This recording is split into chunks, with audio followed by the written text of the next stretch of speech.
Very good morning and welcome to Westminster, where David Cameron is to make an emergency statement to MPs in just half an hour's time. That's on the latest developments in the phone hacking scandal.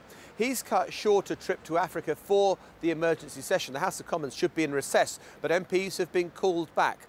Meanwhile, a cross-party group of MPs has accused the Metropolitan Police of a catalogue of failures in its initial inquiry into allegations of phone hacking at the News of the World. The Culture Secretary, Jeremy Hunt, has said that News International should explain why malpractice took place without the apparent knowledge of its most senior executives. Well, James Kelly has this report on the latest developments. Out of Africa, but into the lion's den. David Cameron arrived home from Nigeria last night, having cut short his overseas trip. Later, he'll face MPs and what could be the toughest questions yet about his handling of the phone hacking scandal. A dramatic week has passed since the Prime Minister last spoke in the Commons, where he began to distance himself from the former News of the World editor Andy Coulson, who he'd hired as his head of communications. If these assurances turn out not to be true, then it's not just that he shouldn't have worked in government, it is that he should, like others, face the full force of the law. Pressure will be added by an email exchange that's emerged between the Prime Minister's Chief of Staff, Ed Llewellyn, and Assistant Commissioner John Yates, in which he suggests briefing Mr Cameron on hacking allegations.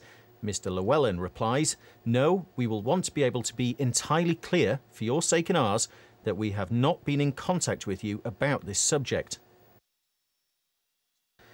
This morning, a damning report by the Home Affairs Select Committee criticises News International, accusing the company of deliberately thwarting the various investigations. Yesterday, Rupert Murdoch was asked by MPs if he should take responsibility. No, you're not responsible. Who is responsible? The people that I trusted to run it, and then maybe the people they trusted. We have to take him at his word, but I think the question that News Corporation will have to answer is why so much malpractice happened throughout a very important part of their organisation without people like Rupert Murdoch knowing. And I think that was one of the things that probably shocked and surprised a lot of people who looked at yesterday's session with the Commons Select Committee. The moment when a member of the public threw a foam pie at Rupert Murdoch has inevitably generated many of the headlines worldwide, including in the US, where the threat of a criminal investigation still hangs over the company. Here, the Home Affairs Committee report accuses the Metropolitan Police of a catalogue of failures and is scathing in its assessment of some senior officers. It's a poor decision. It's a poor decision. That's clearly the case, and I can't say anything more than that. That's how former Assistant Commissioner John Yates described his choice not to reopen the inquiry when he gave evidence to MPs last week. In their report, they agree with him. I'm not letting you get away with that. Absolutely no way. Their verdict on Andy Hayman, who oversaw the original investigation, is even more critical. His conduct is described as unprofessional and inappropriate. And in the last few minutes, a new development. A High Court judge has ordered the Metropolitan Police to disclose information relating to the alleged hacking of the voicemail messages of Hugh Grant and Jemima Khan.